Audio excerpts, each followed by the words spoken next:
everyone, Ivy Gaming here, and today we're playing Dragonheir Silent Gods. For today's video, we're gonna go in versus the Abbyssolossus in the Otherworld Exploration, and this time I'm gonna take a burn team. Today's video is sponsored by Dragonheir Silent Gods, my favorite sponsor because it's my favorite game that I've played in a long time.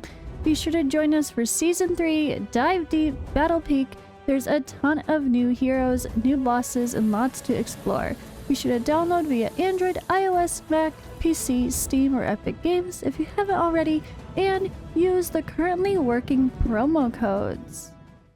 So going in here, we are on the second half of the battle where the boss is increased difficulty, 50% after 50%. It does state here where the difficulty will be increased when the boss's HP is reduced to 50%. I don't believe it says specifics. It just says it grows stronger. Unfortunately, we don't know exactly what that means. It just seems like so far the battles or the skills for the boss, they are not any different. Everything is the same. So the only difference is it seems like he hits harder. He definitely has higher attack. Does he have higher defense and HP? I have no idea, honestly. It doesn't seem like there's anything clear for that, but it's fine. All right, let's go in. I have full alliance buffs as well for my team, so keep that in mind. I will showcase that briefly. So love this fight though. It's really cool. Really, really cool. All right, so here we have the recommendations. You know how that goes. And I do have, again, full buffs overall. Plus, of course, we have the server buff. So I'm going to take my burn team in. I just did a run with this team. I wanted to showcase this one because I did something a little quirky with the timings, but it seemed to do better for me. Now, I know there's a little bit of changes you can do with timings. So some people are doing like 29.5 for their whoever's doing Witch's Remains. So like personally, I think I would take out Percival and put in Beags, have him do Witch's Remains, and then have Karf be built for more damage. But you know what? This is doing okay. I got over 100, so I'm happy.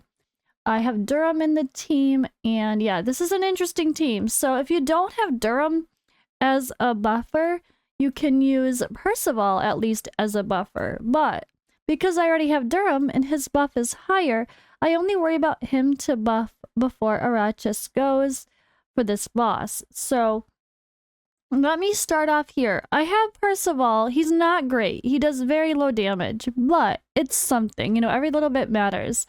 If I had, I mean, I'm not even sure who else I would try to put in this position right now, but I had him built, so that's what we're working with. And yes, I don't have him at 15. You can definitely get him there if needed. It's not easy, but you can. But I or like use the hourglass to have him go more often. But I went with a 30-second rotation, keeping him separate than everybody else. So what I found was instead of having Percival go last after Arachis or just before Arachis and taken away from his damage, I honestly found that throwing him in the middle of the battle, just going by himself, was better. So our skills here are Percival. He's just kind of in the middle after the boss's first or second skill here. He just kind of goes. And remember, the boss has that passive where he adds 5% extra damage reduction for every time a skill is used, ultimate or battle skill, and that gets refreshed every segment, right? So before 30 seconds is the key. The boss does his fancy reduction of ultimate energy at 30.6 seconds. And with that in mind, or it's like slightly different with the decimal, I think, but just off a little bit. But yeah, you want to have everybody go before the boss reduces their energy, so that way at least trigger their skills before they get their ultimate energy reduced, because who cares if they reduce their energy if they just use their ultimate. So I'm actually having most of my team go just really close to that 30-second mark for all of these battles, and it's doing really well. At the difference with my team here is right here. Buff prohibition for 10 seconds. That is here, but it doesn't happen instantly at 18 seconds. It's a couple second delay. But the buff prohibition does wear off by 30.3 seconds, which is why Durham is at 30.3. So he's going to buff the whole team. Then Arachis is going to go. And this is all after Karf has started going with Witch's Remains to be able to, you know, apply burn and as a burn enabler and as a Witch's Remains provider. And he's our explosion. So that's why I have this set the way I do. He goes just before the stack, and yeah. And this, again, this was something I experimented with, and I did like 10 million more damage when I changed Percival to this timing. That was huge for me. So let me go and show you. Oops, did I mess up anything? Timing changed. No, I didn't. It's lying. Let me go and show you what I mean here. So the boss has these reductions, right? So when you have everybody go just at before the 30 seconds or just at the 30-second mark, you're gonna notice the stacks get really high. So if I have him go before Arachis, he's adding more stacks to make, which will make Arachis do even less damage against the boss. If he goes after Arachis, he's going after the burns are already gone. So like I couldn't win with that strategy. So I just wanted to take a moment and yeah, kind of explain why I have that weird timing and just say that for me with my experimentation, that worked best. I'm sure there's a lot of other timing options around this sort of variant of using 29 to 30.5 seconds.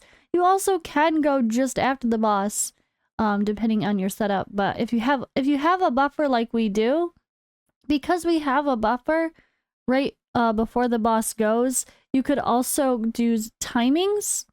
So the other option would be going at 30.5 and then having everyone go right after as well, because we have a buffer. As long as you have a buff, you're not going to get the ultimate energy reduction. So that's an option too. But anyway, I found this to be my most successful as of now. And there's, again, if you have Ascetus, the exclusive, obviously you're going to use him, but I don't. So our main DPS is Arachis. He is in the Ravatrix Roots, and I do have one of the defense penalty gloves. This is my only one with crit stats at all. No crit damage version of this at all. Still, my luck with farming has not been kind. And then Durham is going before, though, to enable with his wonderful buffs, and he is also built for some damage. Not insane, but does pretty good. I do have crit damage gloves on him. And then, yeah, we also are in an aerial set. Both of those are... Percival's also in an aerial set, and he has the slingshot with some accuracy, so he could help land burn with his battle skill. Again, Karf is Witch's Remains. He happens to have this Dispel debuff chest because it's a good one, attack percent with a triple crit rate. So I did give him some decent crit. He's got 98% crit rate, so he does a little bit of damage, but it's really, really not much, sadly. Really not much compared to others. So actually, Percival ends up doing more than my Karf does, unfortunately. But that's okay. It is what it is. And we have Garius here as our only support. So 4 DPS and only 1 support. I don't even have anyone in Mona Lisa set or anything, so you can see how strong Garius is as a healer. I do have a defense percentage, whatchamacallit. Oh shoot, I have the wrong chest on him. Oh my goodness. I literally have the wrong chest on him and it still worked. I didn't even have the one. Oh, what? That's hilarious. I do have defense chests with the increased heals and shields, but apparently we don't need them. So it doesn't even matter. This is just here for the stats. Whatever. Fine. I'm not going to fix it. It's not broken. But yeah, that's my team, guys. All right, so I just want to do a showcase of my team. If you don't have Karf as your Witch's Remains or the Burn Enabler, also remember you can use Beags. He's really good for this role. And even if you, instead of Percival, you could also use Beags. You could definitely insert him into any of these teams. He hits 5 times. and also inflicts burn. So he's a really good enabler to make sure you have full stacks of burn.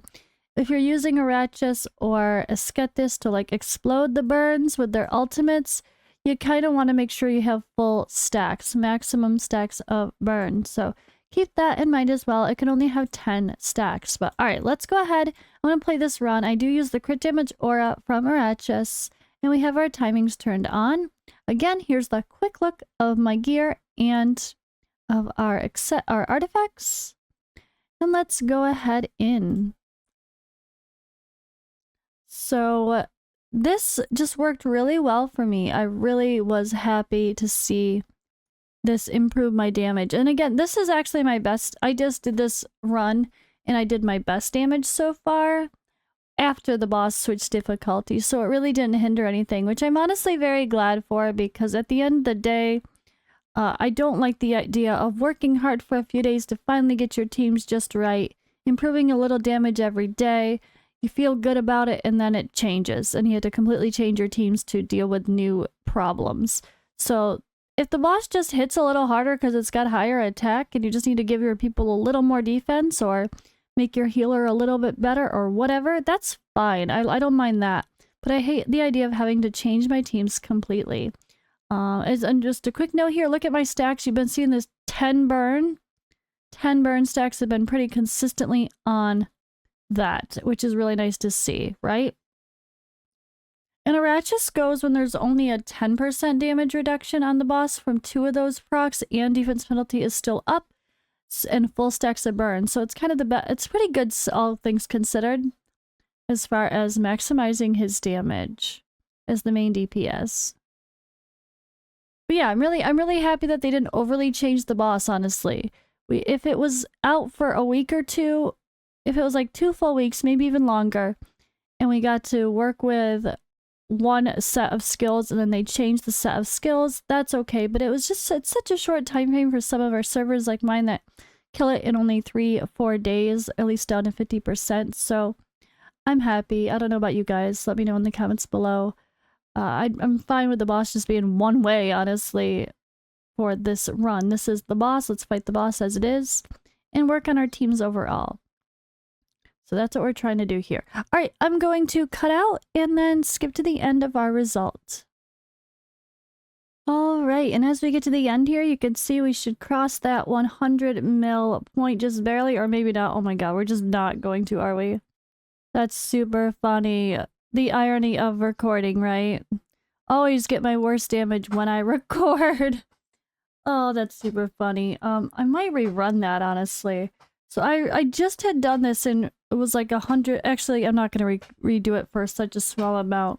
But it was 103 million that I'd gotten before.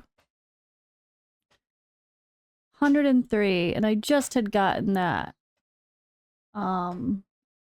Unfortunately, not as good right now. That's so funny. But before this, I was only getting like 90 or 91 before I made that change for Percival. After, I was getting like 101, 103. And of course, now I get the lowest possible because that's how recording works. But I'm going to leave it, guys. I'm just going to accept this. I'm fine with this. But this is a solid, it's an almost solid 100 mil team. And you can definitely play around with the timings and see what works for you. Experiment a little bit. Take in what all the different content creators are trying or your alliance members are trying. See what is best. And yeah. Wait, did that just not... Oh, it did save. Okay, it did. Yeah, see how you're doing. See what's going to be best for you as far as your timings go. And play with it. If you have the time, do a few different runs with just slightly different timings. Just even by just 1/10 of a second. Like the before or after timings, because you do have a buff in a team like that, so you could try to go at 30.7 or 30.8 for your main DPS instead. There's a lot more flexibility there when you have a buffer in the team like I had for that one. So, alright guys, I hope you enjoyed this little showcase. Thank you for watching, and I will see you in the next video.